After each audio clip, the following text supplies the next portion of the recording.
जय हिंद मेरे प्यारे साथियों, आप सभी का हार्दिक स्वागत और अभिनंदन है उत्कर्ष के इस शानदार से प्लेटफॉर्म पर। तो कैसे हैं आप सभी लोग? आई होप शानदार होंगे, मस्त होंगे, स्वस्थ होंगे, जबरदस्त होंगे। तो मेरे प्यारे बच्चों, आज हम बात करने वाले 02/2025 का जिन स्टूडेंट, ऐसे जो भी स्टूडेंट है जिनका टारगेट अगला हमारा एनडीए एग्जाम जो कि सितंबर में होने वाला है वो है, और वो इसी अटेम्प्ट में, या फिर कह सकते हैं अगर उनका फर्स्ट अटेम्प्ट है तो इस फर्स्ट अटेम्प्ट में ही जो है किस प्रकार से क्लियर किया जा सकता है, किस प्रकार से क्या स्ट्रेटजी होना चाहिए, क्या हमारा रोड मैप होना चाहिए, किस तरीके से हम चले, ये पूरा आज के इस सेशन में हम लोग डिस्कस करने वाले हैं। और एकदम यकीन मानना कि ये अगर जो मैंने आपको पाथ बताया, जो रोड मैप मैंने आपको बताया, अगर उस रोड मैप पे आप चलते हैं तो पक्का है कि आपको मंजिल मिलेगी, पक्का है कि आप जो है उस लेफ्टिनेंट के जो सपने आप देख रहे हैं उसको जरूर आप पूरा करेंगे और उस पर जो है पूरी तरीके से आप जो है अमल करेंगे। तो इस पर आपको पूरा याद रखना है कि एक एक चीज को आपको फॉलो करना है। सबसे पहले बात करेंगे सर कि अगर फर्स्ट अटेम्प्ट में हम क्रैक करना चाह रहे हैं और पूरा जो है इसी अटेम्प्ट में, या फिर आपके ये अटेम्प्ट जो सितंबर है उसमें अगर क्लियर करना चाहते हो तो सबसे पहले क्या, सबसे पहले आपको एनडीए का सिलेक्शन प्रोसेस जानना है। सिलेक्शन प्रोसेस क्या है, आपका यूपीएससी जो पेपर कराता है उसका, या एसएसबी जो होती है उसका सिलेक्शन प्रोसेस क्या है। जैसे रिटन टेस्ट, अगर आपको पता है कि दो चीजें होती हैं एनडीए में, एनडीए में एक होता है आपका रिटन टेस्ट, दूसरा होता है आपका एसएसबी इंटरव्यू। रिटन टेस्ट आपका ऑब्जेक्टिव टाइप क्वेश्चंस होते हैं, दो पेपर आता है। पहला पेपर मैथ्स का आता है 300 नंबर के, जिसमें 120 क्वेश्चन पूछता है, और दूसरा पेपर जीएटी का आता है जनरल एबिलिटी टेस्ट, जो कि 600 नंबर का होता है, 150 क्वेश्चन इसमें जो है 150 क्वेश्चन जो है इसमें आपको पूछते हैं, है ना। और एसएसबी में आपका क्या टेस्ट होता है सर? एसएसबी में सबसे पहले आपका इंटेलिजेंट और पर्सनालिटी टेस्ट होता है ना। ये 2 स्टेजेस में होते हैं। पहला स्टेज आपका ऑफिसर इंटेलिजेंस रेटिंग टेस्ट और picture perception and description test, जैसे पीपीडीटी कहते हैं, और दूसरा स्टेज में इसमें इंटरव्यू होता है, ग्रुप टेस्ट टास्क होता है, यानी यहाँ पर ग्रुप टास्क दिया जाता है, ठीक है, ग्राउंड टास्क भी जिसे कह सकते हो, और फिर साइकोलॉजी टेस्ट होता है, फिर जो है कॉन्फ्रेंस होता है। ये पूरा जो है प्रोसीजर है आपका एसएसबी का, यानी कि आपका इंटरव्यू, एसएसबी इंटरव्यू का, है ना। तो ये आपका दो प्रक्रिया है, रिटन और आपके एसएसबी, ये दो प्रोसेस हैं जिनके थ्रू आप जाते हो। रिटन का सर सिलेबस क्या है? रिटन में अगर मैं बात करूं सबसे पहले, तो रिटन में अगर देखोगे तो 150 मिनट्स के दो पेपर होते हैं, यानी आपके कह सकते हो 2.5 आवर्स के दो पेपर होते हैं। और पहला पेपर मैथमेटिक्स होता है जिसके 120 क्वेश्चन होते हैं, और आपको यहां पर जो है 300 नंबर जो है आपको मिलते हैं। फिर आपका जीएटी जनरल एबिलिटी टेस्ट, इसमें आपका 600 मार्क्स का होता है ये, और इसमें आपको 150 क्वेश्चन पूछे जाते हैं और 2.5 आवर का टाइम मिलता है। इसके बाद फिर एसएसबी इंटरव्यू होता है जिसमें आपका screening test, psychological test, group testing, personal interview और कॉन्फ्रेंस, ये सारा कुछ होता है जो कि आपके 900 मार्क्स का, 900 मार्क्स रिटन, 900 मार्क्स का रिटन, और फिर 900 मार्क्स का जो है एसएसबी इंटरव्यू। रिटन में जो बच्चे क्वालिफाई करते हैं, मेरिट आती है, जो बच्चे मेरिट लिस्ट आती है, और जो बच्चे क्वालिफाई करते हैं उनको एसएसबी के लिए बुलाया जाता है। फिर फाइनल एसएसबी होने के बाद फाइनल मेरिट लिस्ट आती है जिसमें आपको जो है मेडिकल के लिए और आगे के प्रोसेस के लिए बुलाया जाता है। तो सर सबसे पहले इसमें सर राइट स्ट्रेटजी क्या होना चाहिए, और ये आपका एसएसबी इंटरव्यू में ये पूरा सिलेबस है आपका, है ना, कि आपका इस स्क्रीनिंग टेस्ट में क्या होगा, फिर आपका साइकोलॉजिकल टेस्ट में क्या होता है, फिर आपके ग्रुप टेस्ट में क्या होता है, फिर आपके पर्सनल इंटरव्यू, और फिर आपका लास्ट में कॉन्फ्रेंस होगा, फिर यहाँ पर आपका सब सारी चीजें होती हैं। तो ये तो पूरा प्रोसीजर है सर। इसमें सबसे पहले स्ट्रेटजी क्या होना चाहिए? सबसे पहले आपको रिटन के लिए स्ट्रेटजी बनाना है, क्योंकि रिटन क्लियर करोगे तब जाके जो है एसएसबी के लिए आपको बुलाया जाएगा। तो रिटन के लिए सबसे पहले अपना सिलेबस, ऑफिशियल सिलेबस, आप जहां पढ़ते हो वहां पर ऑफिशियल सिलेबस आपको एग्जैक्ट आपके टेबल पे रहना चाहिए, और आपको एक एक सिलेबस पता होना चाहिए, एक एक सिलेबस पता होना चाहिए। उस सिलेबस को जानना है कि आपका मैथ्स का सिलेबस क्या है, आपके जो है जीएटी में फिजिक्स का, बायो का, केमिस्ट्री का, हिस्ट्री का, ज्योग्राफी का, इकोनॉमिक्स का, ये क्या सिलेबस है, इसको आपको देखना है। सेकंड, आपको प्रीवियस ईयर पेपर का एनालिसिस करना है। क्यों? प्रीवियस ईयर पेपर से आपको ट्रेंड पता चलेगा। ट्रेंड कैसा ट्रेंड सर? किस चैप्टर, मतलब किस सब्जेक्ट में कौन से चैप्टर ज्यादा इंपॉर्टेंट है। जैसे अगर फिजिक्स है तो फिजिक्स में आपका कौन सा चैप्टर इंपॉर्टेंट है, अगर मैथ्स है तो मैथ्स में कौन सा चैप्टर इंपॉर्टेंट है, कौन से कैसे किस लेवल तक का क्वेश्चन। आपको सबसे पहले तो इंपॉर्टेंट यहां से चैप्टर्स पता चलते जाएंगे, प्रीवियस ईयर एनालिसिस करोगे तो आपको जो है यहां पर कह सकते हो सब्जेक्ट वाइज आपको पैटर्न पता चलता जाएगा कि क्वेश्चन का पैटर्न क्या है, किस तरीके के लेवल क्या है क्वेश्चन का, कहां से किस लेवल के क्वेश्चन पूछते हैं। ये सारा कुछ आप जब प्रीवियस ईयर को एनालाइज करोगे, प्रीवियस ईयर आपके पेपर्स को, तो ये सब आपको यहां से पता चलने वाला है। थर्ड आपको जो है यहाँ पर टिप्स नंबर यहाँ पर फोर्थ है कि आपको जो है अपना कट ऑफ जो है वो पता करना है। कट ऑफ आपको प्रीवियस आपको पता होना चाहिए कि एनडीए में जो है कट ऑफ कितना जाता है।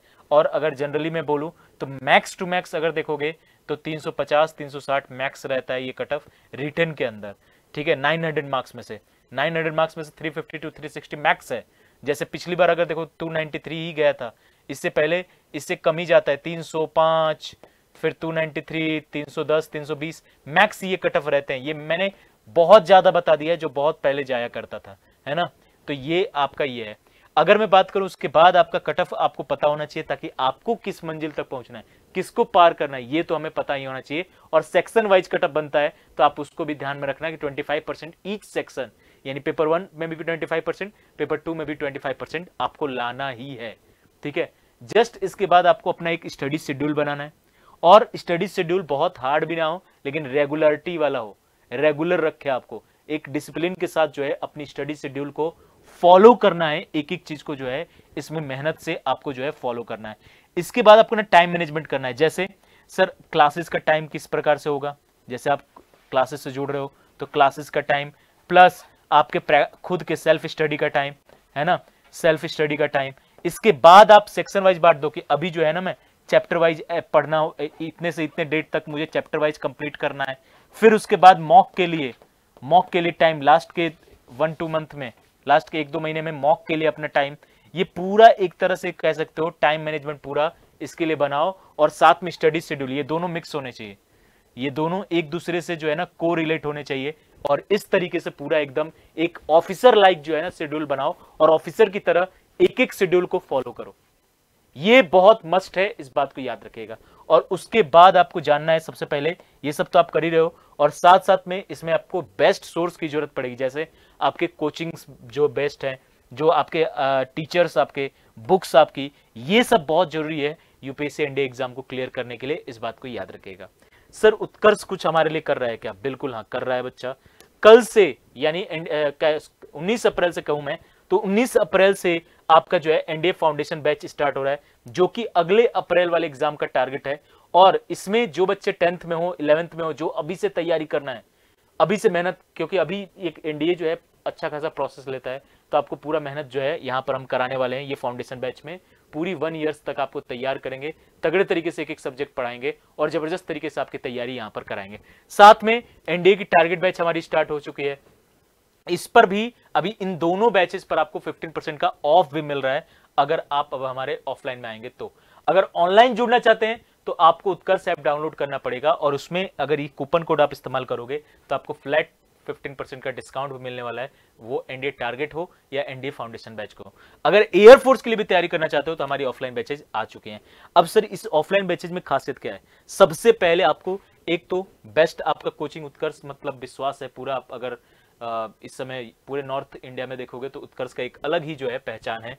सेकंड, आपको टीचर्स जितने मिलेंगे वेल एक्सपीरियंस टीचर्स मिलेंगे। सारे टीचर हमारे जो है वेल एक्सपीरियंस्ड, जिन्होंने सालों साल से जो है सिलेक्शन कराते जा रहे हैं, फ्लाइंग ऑफिसर बनाते जा रहे हैं, आर्मी में लेफ्टिनेंट बनाते जा रहे हैं, सब लेफ्टिनेंट नेवी में बनाते जा रहे हैं। ये आपको सारे एक्सपीरियंस टीचर मिलने वाले हैं। प्लस आपको जो है यहाँ पर स्टडी मटेरियल एक एक कह सकते हो अच्छे से जो है बनाया हुआ स्टडी मटेरियल आपको मिलने वाला है। यहां पर आपको मंथली वीकली ये टेस्ट होती है, यानी मंथ में अगर बात करें तो मंथ में टोटल सिलेबस जितना हुआ रहता है उसका 2 टेस्ट हमेशा होता है हर 15 डेज पर। ओएमआर पे एकदम आपके एग्जाम पैटर्न पर जो है पूरा टेस्ट होता है। एक एक चीज जो है हम यहां पर आपको कराते हैं। जैसे ही सिलेबस आपका 70 to 80% हो जाता है फिर फुल लेंथ मॉक भी हम आपको जो है यहीं पर फुल लेंथ टेस्ट जो है वो भी आपको हम यहीं पर कराएंगे ओएमआर सीट पर एकदम एग्जाम की तरह। और आपका कट ऑफ भी उसका बनता है, सेक्शन वाइज कट ऑफ भी बनता है, आपका फाइनल कट ऑफ भी बनता है। तो ये पूरा कुछ जो है हम यहाँ पर आपको कराने वाले हैं और बहुत अच्छे से पूरी सिलेबस आपकी तैयार कराएंगे, बहुत अच्छे से आपको जो है आपके एग्जाम के लिए जो है रेडी करने वाले हैं। तो आप सभी लोग उत्कर्ष डिफेंस एकेडमी रातानाड़ा विश्नोई धर्मशाला के सामने जोधपुर आ सकते हैं और हमारे ऑफलाइन बैचेस के साथ भी जुड़ सकते हैं। अगर बहुत दूर से हैं, आने में कोई भी परेशानी हो रही है तो अगर ऑनलाइन जुड़ना चाहते हैं तो उसके लिए उत्कर्ष ऐप डाउनलोड करके इन बैचेस से जुड़ सकते हो।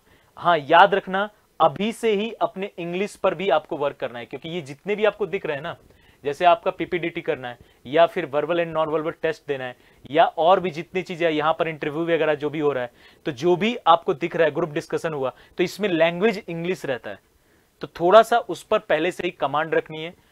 आप साथ में काम करते चलोगे तो एकदम एग्जैक्ट रेडी हो जाएगा। कोई बहुत डिफिकल्टी वाली बात नहीं है, बहुत परेशानी वाली बात नहीं है, बहुत अच्छे से आप जो है तैयार कर सकते हैं। तो ये अभी साथ साथ चलते रहना है। तो ये पूरा आपका जो है पूरा का पूरा फर्स्ट अटेम्प्ट में अगर इन टिप्स को मानते हो, इन टिप्स को अगर आप मानते हो तो सिलेक्शन कोई रोकने वाला नहीं है, आपका सिलेक्शन 100% है अगर इन चीजों को आप फॉलो करते हो तो अभी से syllabus, cut off, previous trend, ये सब को अच्छे से ध्यान रखो और अभी से मेहनत पे लग जाओ। फिर देखते हैं कि सिलेक्शन कौन रोकता है। पहली अटेम्प्ट में ही वो वर्दी, वो लेफ्टिनेंट की वर्दी जो है आपके पास होगी, वो यूनिफॉर्म आपके पास होगा और आप जो है अपने आसपास कह सकते हो सकता है कि अपने गांव के पहले लेफ्टिनेंट बनो, पहले ऑफिसर बनो। तो ये बहुत ही अच्छी जॉब है। सीधे अगर एक तो देश सेवा है ही, साथ में 12th के बाद ही आप ऑफिसर बन रहे हो, ये बहुत बड़ी बात है। तो आप सभी लोग मेहनत करिए, मेहनत तो मांगेगा ही, ऑफिसर बना रहा है तो जाहिर से तो मेहनत करिए और उत्कर्ष आपका इंतजार कर ही रहा है, आपके साथ पूरी मेहनत आपको कराएगा। उस जो भी रिक्वायरमेंट है उस कह सकते हो एग्जाम के लिए, वो सभी रिक्वायरमेंट आपको फुलफिल कराएगा। तो आप सभी लोग जो है जुड़िए उत्कर्ष के साथ शानदार तरीके से। जय हिंद, जय भारत।